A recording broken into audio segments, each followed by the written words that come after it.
Welcome back to Siren Blood Curse. The first video was a whole lot of reading, not a whole lot of gameplay, so I owe you quite a bit of action. And thanks to the game's episode recaps, we can just get right into it. Let the game tell you what happened on its own. As we begin, Episode 2.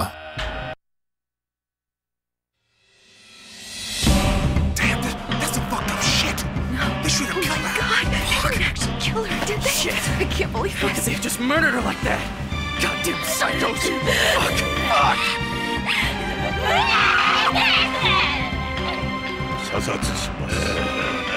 Hey!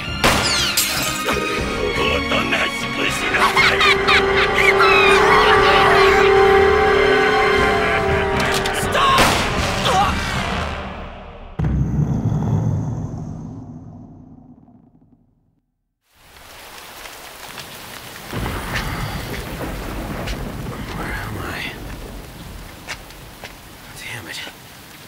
Is this some joke for TV? You never know what those idiots are gonna come up with. Bella! Melissa!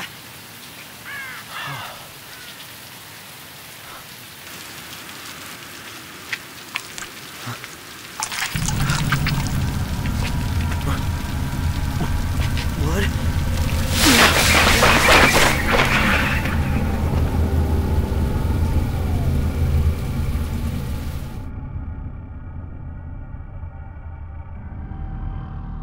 Sam's the kind of guy who needs to actually have blood rain on him before he believes that the murder he witnessed actually happened. So now he finally has a full sense of the urgency of the situation. Let us begin our search mission. Still partially convinced that it's a prank, though. Not a funny one. Another dead end, which we cannot plunge off of. Oh, we can look around. This level's got a lot of tutorials for us. The select screen is a very important one, showing us this game's map. This game has an excellent map. Almost too good for a horror game. This is not a good demonstration of it just yet, but we'll be seeing a lot of the map. We can see what items Sam has, and some more information about him. Right now it just has a flashlight. The standard for most characters at the beginning of a level. And here's a very convenient feature. We can see all the available archive items for this episode. So if we end this episode and we don't have all 5 of these, we will know that we missed something. You'll also note that this is completely sequential. The first 6 we got were in order. These next 5 are in order. Just something to keep in mind. And we are also about an hour after Howard Wright got shot in the chest.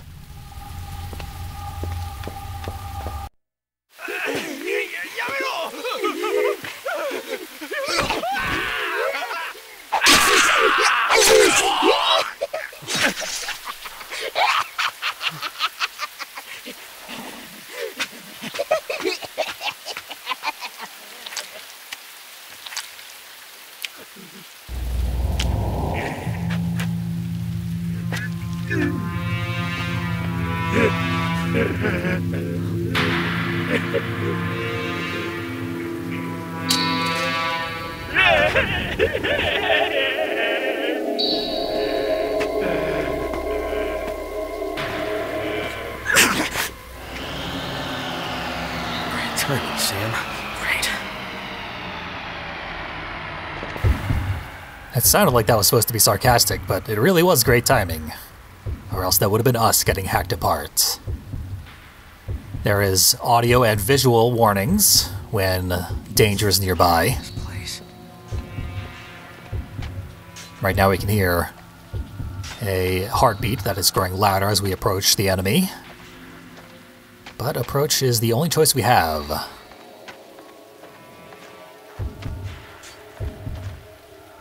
We can crouch down to soften our footsteps, though, and stick to the shadows. gonna want to find a safe path. And with all the tutorials, it's not warning us to ever switch off our flashlight, which we can easily do. Usually this game allows you to keep your flashlight on in most situations, which is very good, because this game is incredibly dark and we wouldn't be able to see a damn thing without it.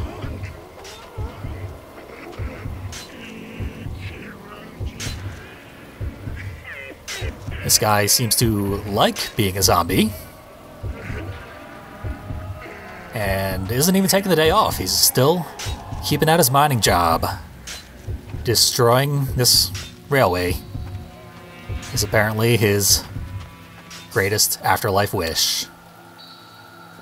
Why interrupt him? So we got this metal pipe sticking out of the wall, and we can collect it. Some weapons cannot be used by certain characters. And fighting a Shibito unarmed is a good way to get yourself killed. This game plays completely differently depending on whether or not you have yourself a weapon. But we have our first weapon. It is suggesting that we do a stealth kill on her. Her back is turned, so if you catch a Shibito unaware, Shibito apparently being what these zombies are called, then we can take them out very quickly and easily.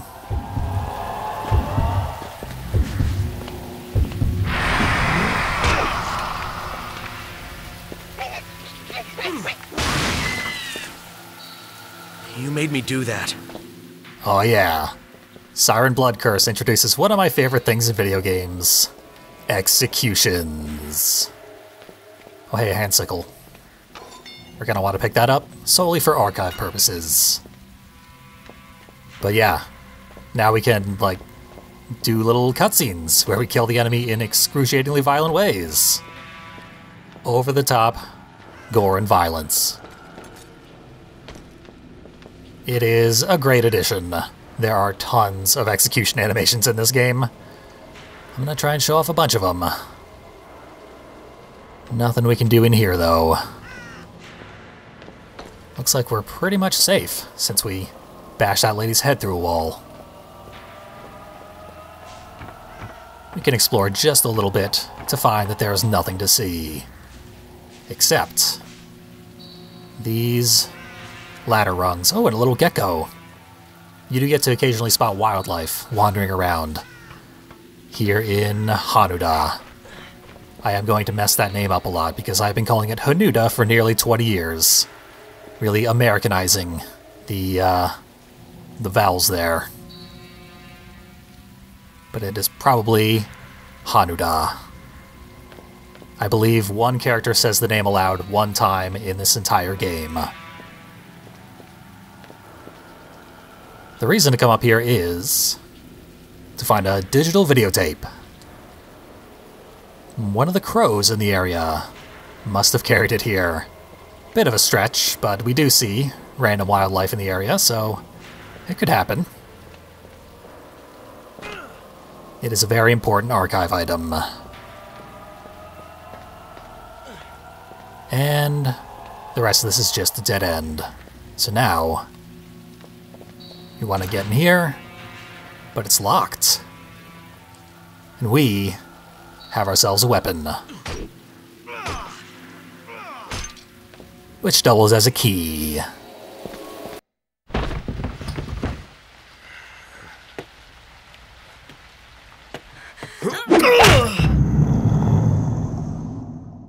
All that work and Sam's down. What was our mission? Get killed? I thought it was reunite with the others, but game had other ideas.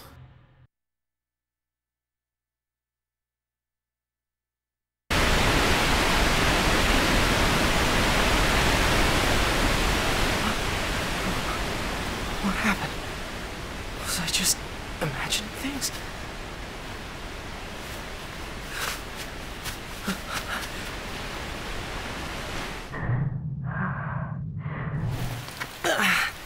Damn. Now what?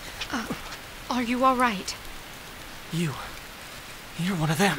Wait.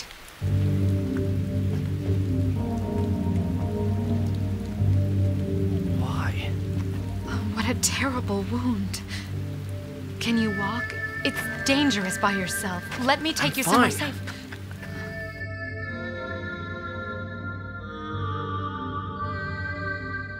Looked like Howard shrugged off the assistance of this random stranger, who was apparently named Amana. But our mission objective is to stick with her and escort her somewhere safe. So I guess he's about to have a change of heart.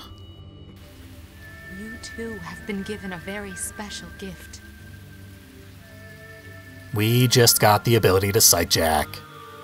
The iconic gimmick of Siren, the entire series.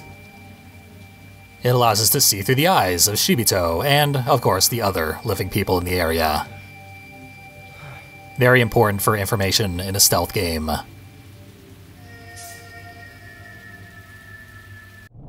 So here it is.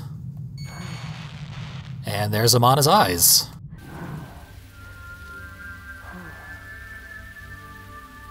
We can move around while someone is sightjacked. The gift shall keep you safe. Now follow me. Our hearing, for some reason, is muted, but it is still very useful. In optimal play, you would pretty much want to have someone sightjacked at all times. But Amana has suggested we walk this way. And we still don't really have the information to do otherwise. This being a extended tutorial. So let's just follow suit. Sightjacking really does require quite a bit of learning. It is a very mind-bending mechanic, where you basically control two perspectives at once. Please follow me. But that's enough sightjacking for now. Now we're just platforming. Check out Amana's shoes. She has some fashion sense.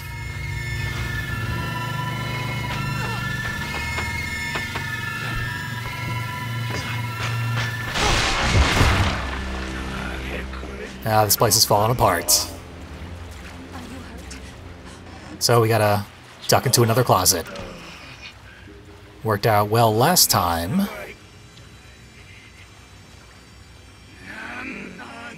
There's someone. And when we were hiding from Officer Shimada, we were able to see through his eyes. That was in canon. That was just not just a stylistic thing. Howard is actually able to do that, and now he knows how to control it. Amana just saying that we have that ability gave us that ability. Or at least mastery thereof. When we otherwise were just sort of flailing and doing it randomly. So we can go back to the map. Get some hints on how to get out of here. We do still have the nearest Shibito sightjacked. And there are many, many quality of life features here with sightjacking.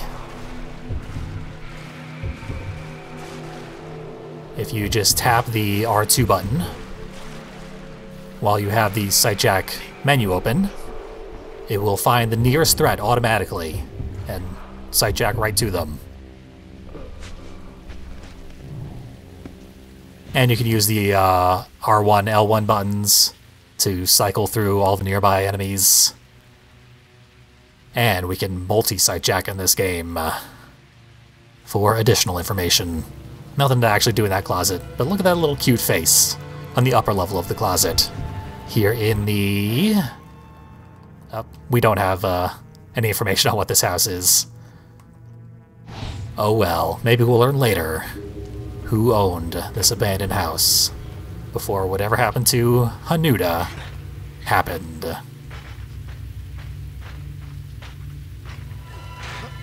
I was intentionally trying to say it correctly there, and I still think I got it really, really wrong. Amana suggests we take this route through another abandoned house.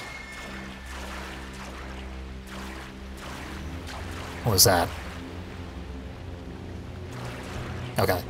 Yeah, I thought I saw a pot leaf, but that's like that Japanese oak leaf thing that looks like a pot leaf from Katamari Damacy.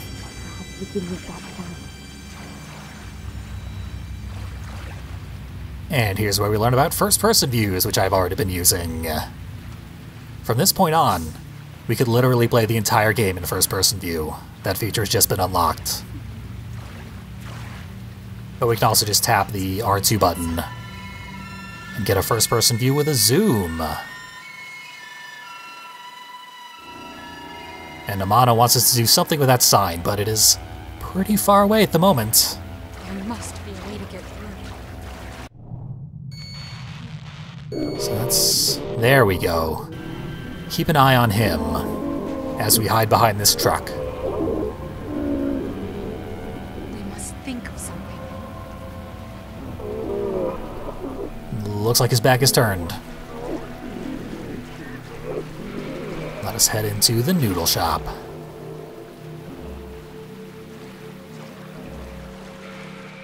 Don't want to be too loud, but we do have visual cover while we're in here, it would seem.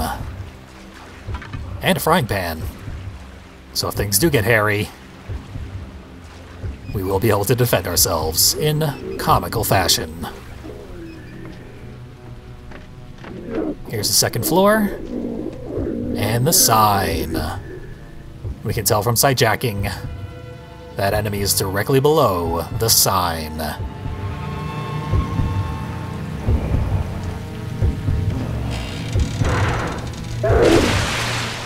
And his screen goes black.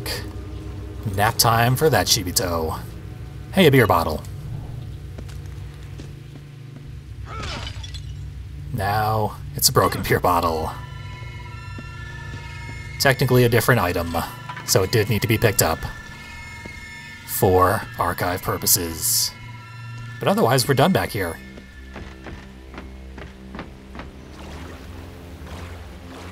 That went very well. Amana has some good ideas. Is a pretty good teacher. And now, she's abandoned us. She did not wait by the truck. It looks like that's her over there. Yeah. But she is gonna have to hold tight while we do some exploring.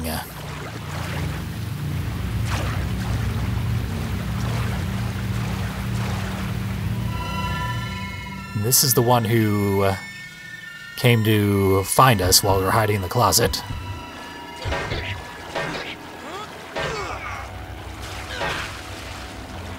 And she's out.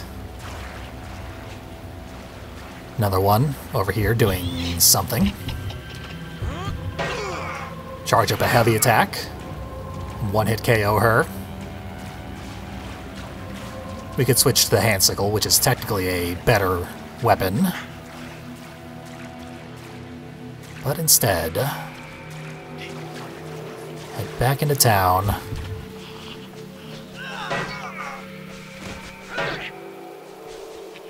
Knock this one right down. Steal her hammer. Just go on a rampage.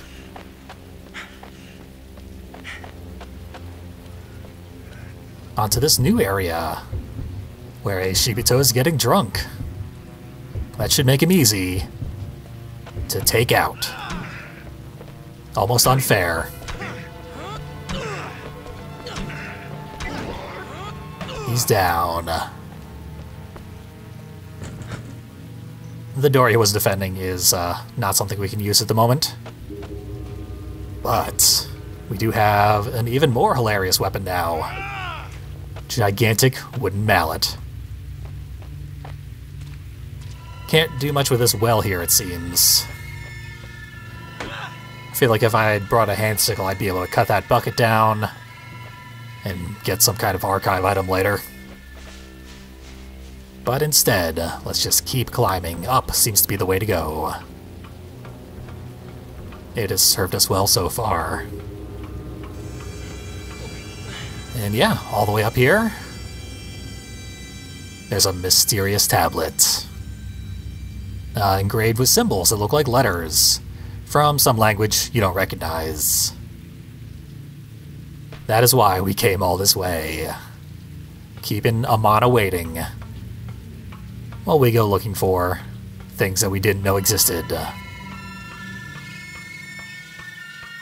Our meta-knowledge as the player is part of the game to some degree. And also, exploration is fun.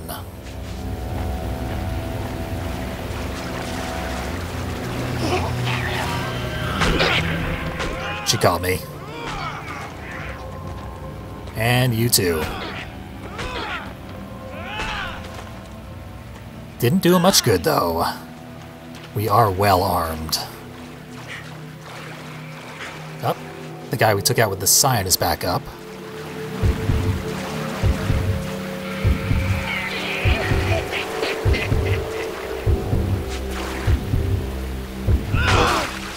And back down. We could have gotten an execution on him. There are weapon-specific executions as well as locational executions. But, sometimes they just don't trigger. We'll get many more opportunities to check those out, though. Nothing but red water as far as the eye can see. The water in this game does look weird. It looks solid. Like we're trudging through gelatin. It's pretty disturbing. More so than intended. Parch is an excellent name for a brand of soda. I'm surprised there isn't a real soda called Parch. Over here. Maybe there is. But if not, that is way better than Sprunk. Yep. Time to walk this way again. I really don't think we need to be this stealthy.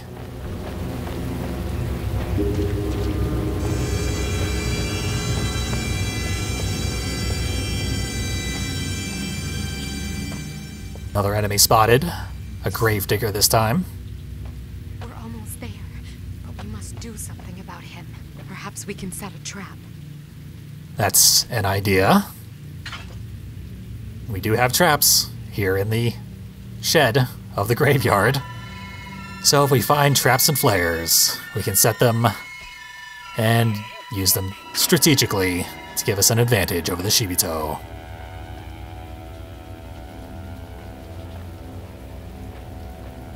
Let's try it now, for the sake of learning. There's a trap, and then we back off. Get his attention, and see what happens.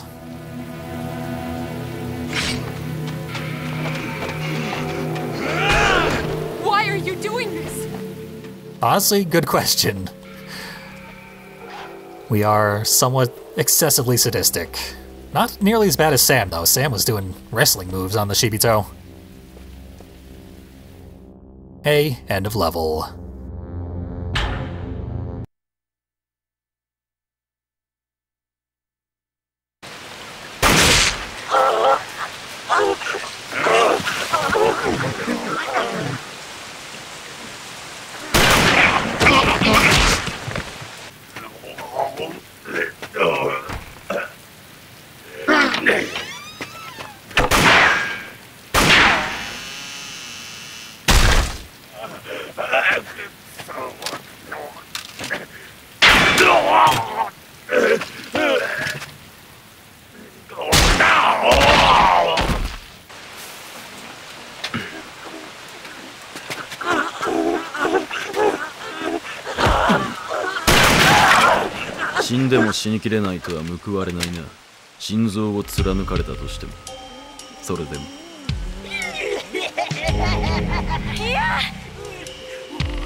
I love that we have to go through all that effort to fight those same enemies.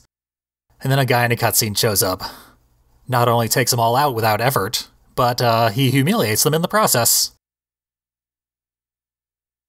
Bit of a tonal clash, but I do like it.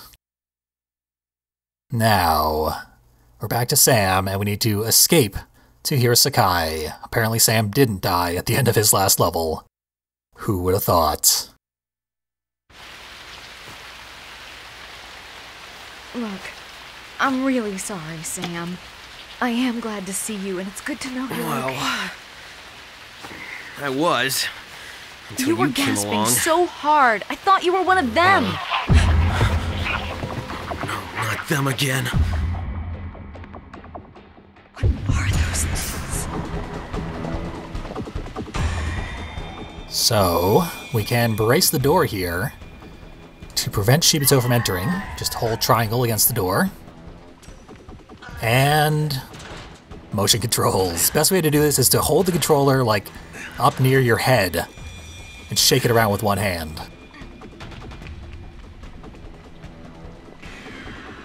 And then Shibito goes around to the other door and then comes right back.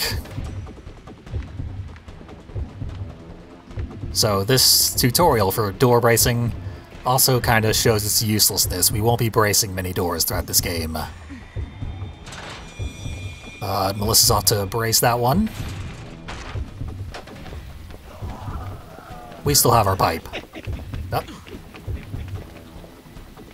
Just being ignored at the moment. While the Shibito goes to hack up Melissa. Okay, she's just about down. Tap her on the shoulder and take her out for good.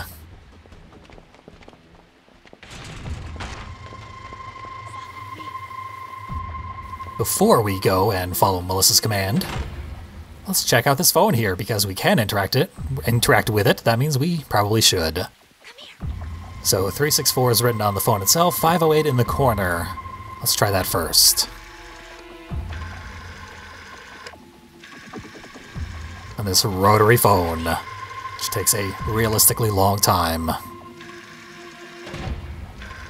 But we got through.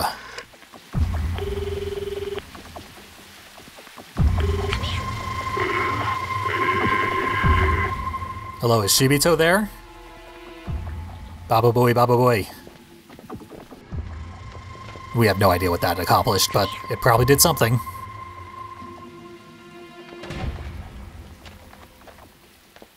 Now we'll just follow Melissa's lead. Worked out so well for Howard. Just follow the nearest NPC.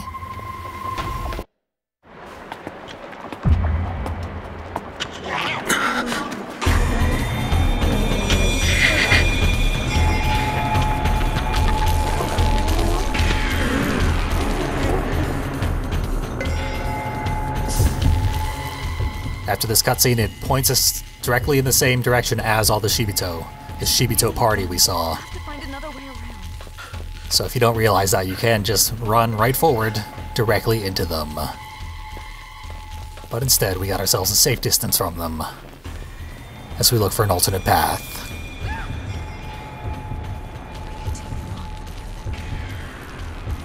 Yeah, we found one with a gun right in front of an elevator shaft.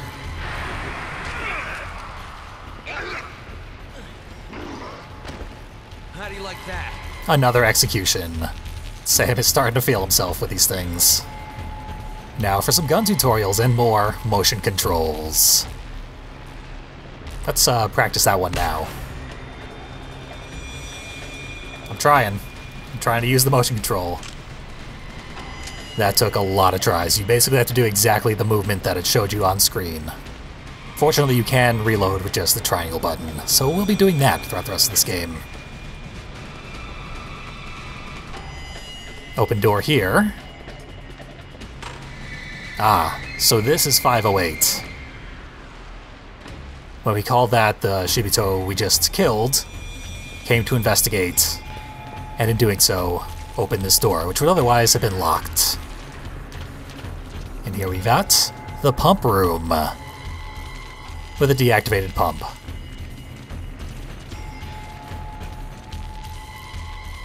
Be sure to look for this can opener, though. Really old-style can opener. What's that for? Episode 7, Chapter 4. We just did something that will affect a much later chapter. By the time that happens, we will have forgotten about it. We got our gun. The Shibito have found us. Their party ended, so they went this way. But we're well armed. Find a locked door. Yep. Note how bloody Melissa is. And how bloody all the Shibito are getting. That is one of the things that was censored in this downloadable version. And yet this was not. Pick up the mining pick for archive purposes. Then back to the handgun.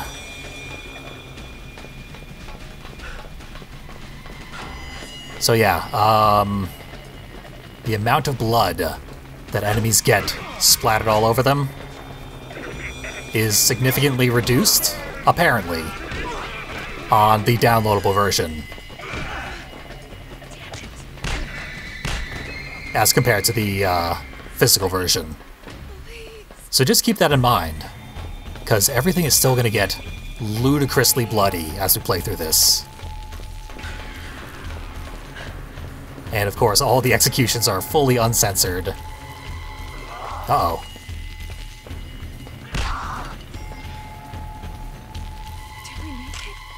We did make it, Melissa, but I'm gonna restart at a checkpoint.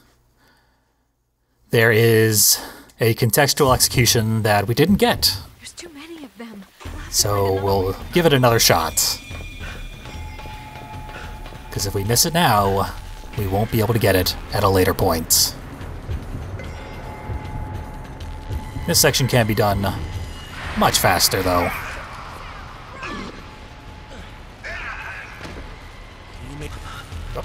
Don't want to follow him. Can skip the gun tutorial.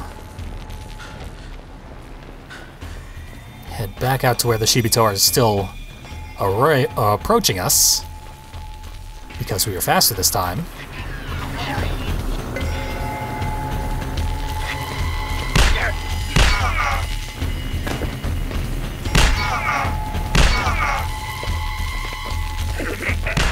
There it is.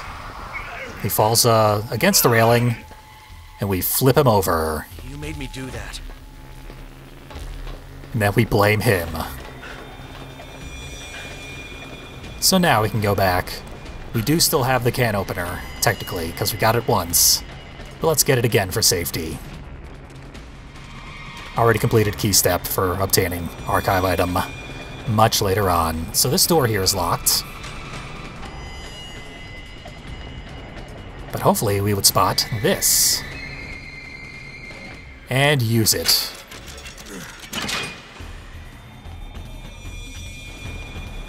We don't know why we would do that, and neither does Melissa. But we did it anyway. All the enemies are defeated. Oh, this one's back up. Won't be for long, unless I need to reload. Melissa will brutalize them, though. She's just been waiting for a zombie apocalypse. She's one of those. She will just go berserk on these things. Like, she kept beating him while he was down. I sometimes try to, like, get her stuck places so that she won't beat the hell out of me. Because once she starts doing a combo, she just cannot be stopped. She is bloodthirsty.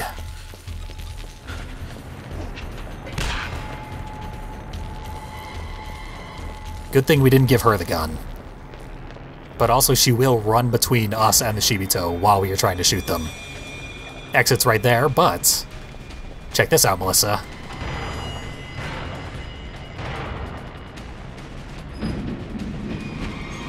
Yeah, this is awesome. Bet you wish this was a two-seater.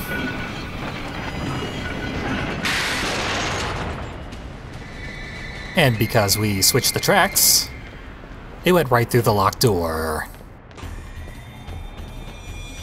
Now we have another archive item. a journal with a picture inside. Whoa, she actually scared the hell out of me there. She's fast. We were moving on that minecart. Good thing we cleared the path again, because the Shibito were popping back up. No amount of gunshots can keep these guys down. We got all we needed to get. 3 gameplay chapters here in the second episode. The first episode only had 1, and it was only about 10 minutes long. Most future episodes have 2 gameplay chapters and 3 cutscenes. The first 2 are weird exceptions.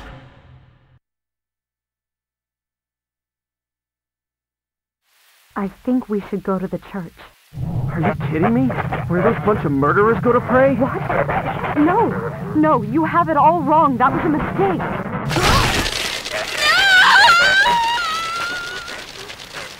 Hey, where are you? What was that?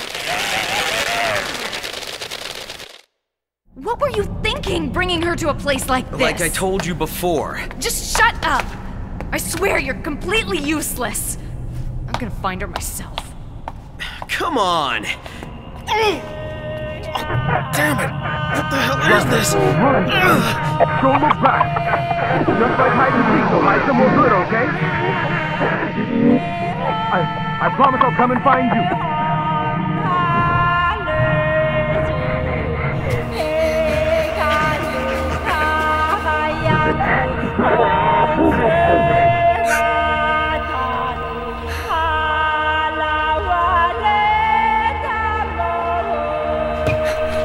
They're still listing as a boogeyman. Daddy said they don't exist. They don't exist!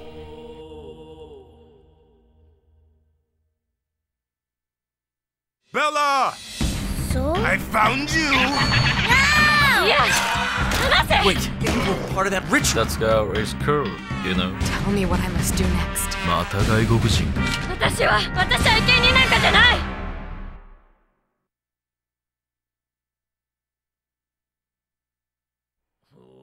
So the first episode was all about introducing the mood of Siren Blood Curse. Second episode was all about introducing the gameplay. In the third episode, the game actually begins. But before we get to that, many archive items. Let's start with the weapons. We got our trusty frying pan, necessary tool in any kitchen, even in Japan. Perfect for searing as well as whacking people. I agree.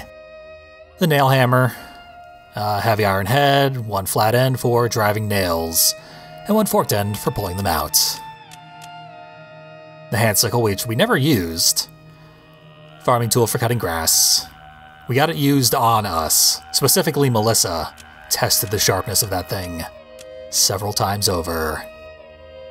Our trusty metal pipe. Designed for transporting water. Although galvanized, most of the coating has worn away, and the pipe is rusty. You know what I say, galvanized, galvanized, galvanized. This mining tool for breaking up earth. Both sides of the double-sided head are pointed as opposed to the pickaxe. This is our excellent strength weapon. We probably should have been using that the whole level, but I had to show off a variety of weapons. And yeah, big hammer can be used as a pestle for husking grains, and is popular in Japan for pounding rice cakes. Our handgun carries up to 6 rounds, chambers up to 6 rounds. We actually, when we picked it up from that Shibito, we had 90 shots at our disposal, effectively infinite. We won't be so lucky with future guns. Our steel trap for hunting a variety of animals.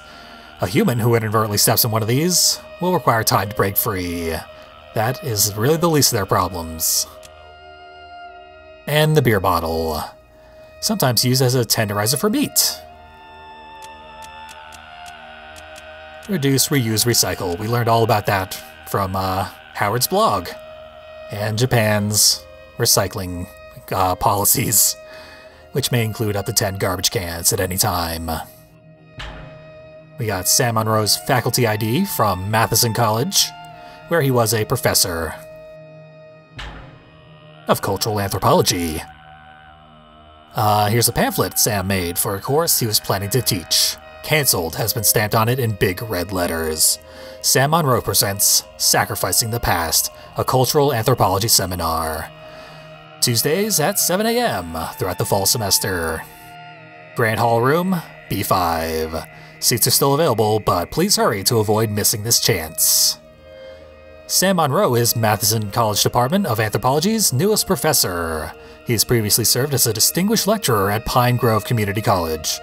He is an expert in the field of comparative religion and widely respected by his peers. Not very much by his students, though. Only one taker for this course, so they had to shut it down. His upgrade from community college to, I guess, state college didn't work out so hot. So now he's taking crappy TV jobs on the Paranormal Channel. So here's the tape we found on top of the Siren Tower. The Siren control room. There we go. It's a special magnetic tape designed to store footage taken with a digital video camera. Soul brought the partially edited encounters footage on this tape with him to Haneda Village. There is a label on the side with Encounters Tape 1 written on it. Let's watch. What if there was something living secretly among us that we could not possibly understand? What feelings would it evoke? Adventure? Mystery? Or maybe terror? What I am about to show you is a truly shocking video sent by one of our viewers. It is something you must see with your own eyes.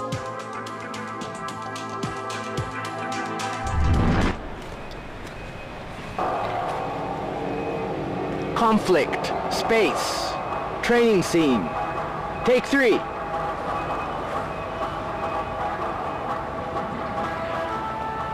I'm not strong enough to take on the whole galaxy.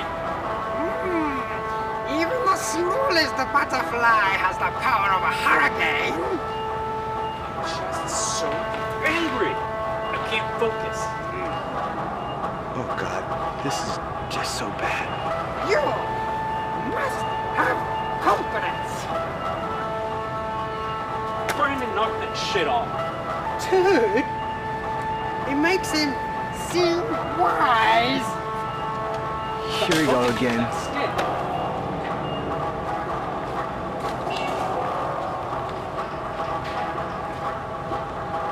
Lay off, Dave.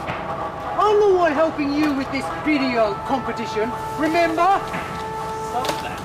Oh yeah? Make me. I'll make you. All right. Hey guys, okay, cut. We're done here. Okay, cut. Dude, it makes him seem wise. Here we go again.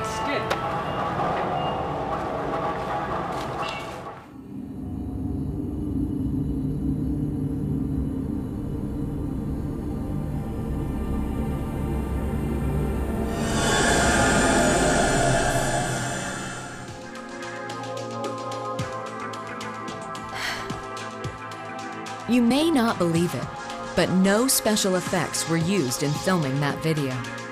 Our production crew even hired specialists to verify without a doubt that it was the real thing. But the surprises don't end there.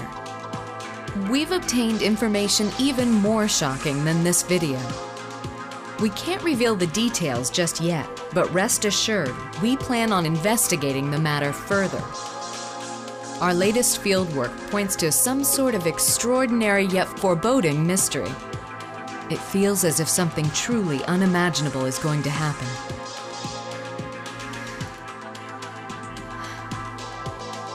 I can't wait to see the look of shock on your faces. Until the next time. That was the moment when I was all in on this game. Live action blarp footage with a cryptid in the background. I hope you like cryptids, because the Siren series certainly does. There's our introduction to this game's unique cryptid. There are also some Japan-only jokes there. The guy with the, like, samurai helmet on, apparently he wanted to write ruler on his jacket, but he accidentally wrote addition, because he's apparently bad at Japanese. And the other guy was trying to write brave-hearted on his uniform, and accidentally wrote Toko Roten, which is a type of, like, jellied noodle thing. So again, jokes for the Japanese audience of this game that is intended for an American audience. And by the way, I did say this was like an American remake of the original Siren, and that is entirely a matter of vibe, because for one thing, this is not a remake. I've made that clear, I hope. And for another, it's not American. This was made by the same creative team as the first 2 Siren games. And that creative team is a just phenomenal group. It includes Toyama and Sato, Toyama being the director and writer of the original Silent Hill, and Sato being the monster designer of the original Silent Hill. You could not ask for a higher pedigree in horror gaming than the team that made Siren Blood Curse and the entire Siren series. And it does show through. I do love this game for its cheesiness and for the stuff that is actually really, really good. And obviously the inside jokes, which we're only getting the beginning, the tip of the iceberg, because we have this mysterious tablet with an alternate language, which we'll have to decode. A tablet laid out much like a Ouija board, a tool which allows people to summon and communicate with the spirits of the dead. In place of the standard English alphabet letters, there are 26 strange symbols carved into this version. Now, if you take a close look, a lot of these are one-to-one with English letters. Like, the A at the very beginning looks a lot like an A, but the D also looks a lot like an A. The I at the end of that same row looks very much like the, that's a P, 1 row below it and 2 columns over. And, we're going to see a lot of handwritten uses of this language. It's going to be really, really hard to read. But for now, we don't have anything to translate, so let's not worry about it. Here's the Mineworkers Journal that we crashed through a gate to get. A daily log kept by an employee of the Hanada Mining Company Limited. Tuesday, July 27th, 1976. Starting today, I've been appointed by headquarters to work at the Hanada Mine and to keep a running log of operations. I just finished making my first rounds and everything appears normal. Obviously the last day of that being the case. Because on Wednesday, July 28th, I have attained aerial photographs of the surrounding area for geographical reference. Gojaku Peak, where the mine is located, is one of several mountains surrounding a flat, triangular basin. A flat, triangular basin. July 29th. There are reports from some of the miners about a foul odor lingering around a certain spot. I went to check the odor for myself, but was unable to smell anything out of the ordinary. In consideration for the safety of the workers, I sent a full report with their claims to headquarters. The next day, July 30th, I have begun to verify the various mine maps and documents on record. Unfortunately, there are a couple of points where the current maps are off. There is one location in particular which appears to have been filled in and blocked off by dirt, concealing a large, empty chamber. It is not indicated on any of the maps. I've been trying to contact my predecessor about the issue, but have had no luck getting in touch yet. July 31st. After performing my usual sweep of the mines, I came back to the office only to find a scribbled note on top of my desk with the message, "Stay out of this." August 2nd. The village office demanded that the miners be let off early today. They would not give me a reason no matter how hard I asked. I even tried directly questioning some of the workers, but they are just as reluctant to tell me anything. It is obvious they are hiding something and refuse to speak to me because I am being viewed as an outsider. Mysteries in the mine. We'll be coming back to the mine many times. But for completing the chapter, And fleeing into the Saiga hospital, we got Bella Monroe's diary.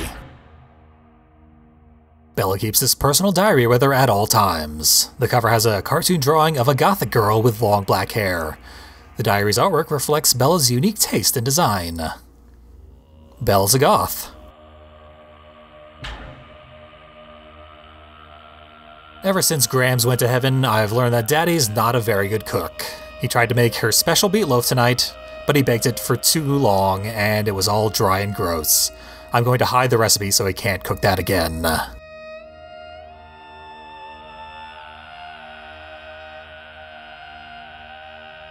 The other day, Daddy bought home an organizer for me to use, but it was way too uncool, so I gave it back. He just has no clue when it comes to what I like. I'm flying to Japan now. Daddy says he wants me to see more of the world, but I know he's just bringing me because he couldn't find anyone to watch me. I'm 10 years old. I don't need babysitting. Oh well, at least it's something different. The house is so boring with Grams gone and Daddy always sitting around reading. I don't know much about Japan, but I hope I can meet a samurai when I go there. That would be so cool. Airplanes are so boring. So yeah, we get more of Bella's personality. They like to give us lots of the characters' personality before we actually meet them and see them doing stuff in-game.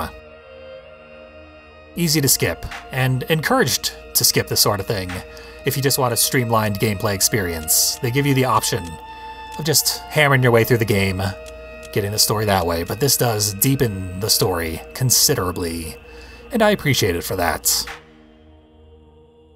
But that's it for episode 2. Like I said, next time in episode 3, the game begins properly.